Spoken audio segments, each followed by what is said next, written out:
दो आईपीएल हैं सर इस देश में, इंडियन प्रीमियर लीग, दूसरा आईपीएल है जिसमें युवाओं के भविष्य के साथ खेल होता है, जो है इंडियन पेपर लीग। युवाओं के भविष्य को सिक्योर करना तो छोड़िए, उसे बर्बाद करने का काम किया गया। मैं इन स्टूडेंट्स की पीड़ा इसलिए भी समझता हूं क्योंकि मैं खुद स्टूडेंट रहा हूं। इस देश की सबसे one of the most competitive examination chartered accountancy को क्लियर कर यहां पहुंचा हूं सर। दो आईपीएल हैं सर इस देश में। एक आईपीएल है जिसमें गेंद और बल्ले का खेल होता है, जिसे कहते हैं इंडियन प्रीमियर लीग, और दूसरा आईपीएल है जिसमें युवाओं के भविष्य के साथ खेल होता है, जो है इंडियन पेपर लीग। और आज मैं उसकी पूरी सूची लाया हूं कि कैसे युवाओं के भविष्य को सिक्योर करना तो छोड़िए, उसे बर्बाद करने का काम किया गया।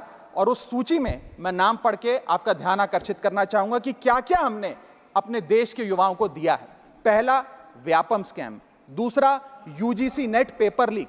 तीसरा, Telangana secondary school certificate examination Hindi paper leak. Assam HSC-LC general science paper leak. Uttar Pradesh लेखपाल recruitment exam paper leak. Rajasthan forest guard recruitment exam paper leak. Bihar public service commission exam paper leak. Gujarat head clerk exam paper leak. SSC CGL exam paper leak. UP TET exam paper leak. Rajasthan university paper leak. UP PSC paper leak. Maharashtra HSC exam chemistry paper leak. UP police constable qualifying exam paper leak. REET यानी कि Rajasthan eligibility examination for teachers paper leak. Haryana police constable exam paper leak.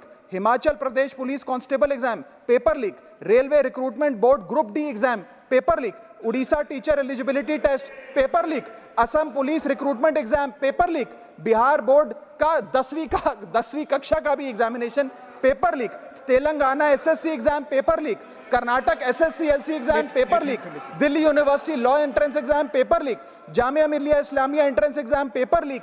UP board exam mathematics और bio का paper leak.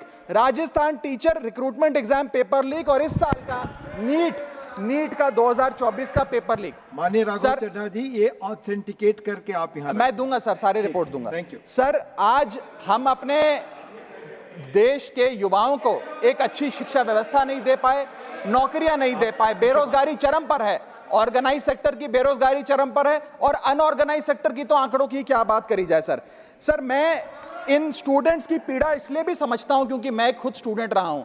इस देश की सबसे one of the most competitive examination chartered accountancy को clear कर यहां पहुंचा हूं सर। मुझे पता है कि क्या पीड़ा होती है जब सालों की आपकी मेहनत पर पानी फिर जाए क्योंकि एक एग्जामिनेशन, एक पेपर लीक हो जाता है। तब सिर्फ दिल नहीं टूटता, विद्यार्थी, एक इंसान पूरा टूट जाता है, उसका मनोबल टूट जाता है। आज उस मनोबल को हमें सबको मिलकर एड्रेस करने की आवश्यकता है। और आज मैं उन युवाओं की ओर से, नीट से संबंधित उन 35 लाख स्टूडेंट्स की ओर से सरकार से 5 सवाल पूछना चाहूंगा। और वो पूछने से पहले ये बताना चाहूंगा कि NTA, जो जिसे नेशनल टेस्टिंग एजेंसी का नाम देके जिसका गठन किया गया था कि वो युवाओं के भविष्य के लिए कुछ कारगर कदम उठाएगी, एक ट्रांसपेरेंसी से एग्जामिनेशन कराएगी, उस NTA का फुल फॉर्म आज नो ट्रस्ट एनीमोर हो गया है।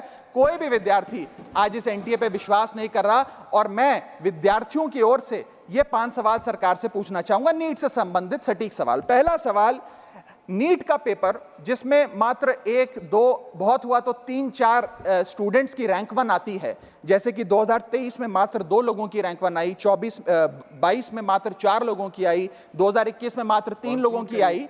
जब इतने कम स्टूडेंट्स की रैंक 1 आती है, तो इस साल 2024 के नीट के पेपर में कैसे 67 बच्चों की रैंक 1 आ गई, जबकि फैकल्टी और टीचर्स ये मानते हैं कि बहुत मुश्किल पेपर था। सर, मेरी पार्टी का समय बचा हुआ है सर, प्लीज मेरे को 2-3 मिनट दे दीजिए। नहीं सर, 4 मिनट 5 मिनट भी नहीं हुए सर, वक्त दे दीजिए please. Conclude with in sir 1 minute conclude, otherwise I will move. Sir, वक्त ऐसे मत दीजिए कि ठीक लगे सर, वक्त ऐसे मत दीजिए कि ठीक लगे, बाकी जो आपको ठीक लगे। सर, मेरा दूसरा सवाल, कैसे मैथमेटिकली इम्पॉसिबल नंबर स्टूडेंट्स के आते हैं? इस एग्जाम में या तो 720 नंबर आएंगे जिसके सारे जवाब सही हैं, और अगर एक भी गलत हो गया तो आप 715 नंबरों पे आ जाएंगे।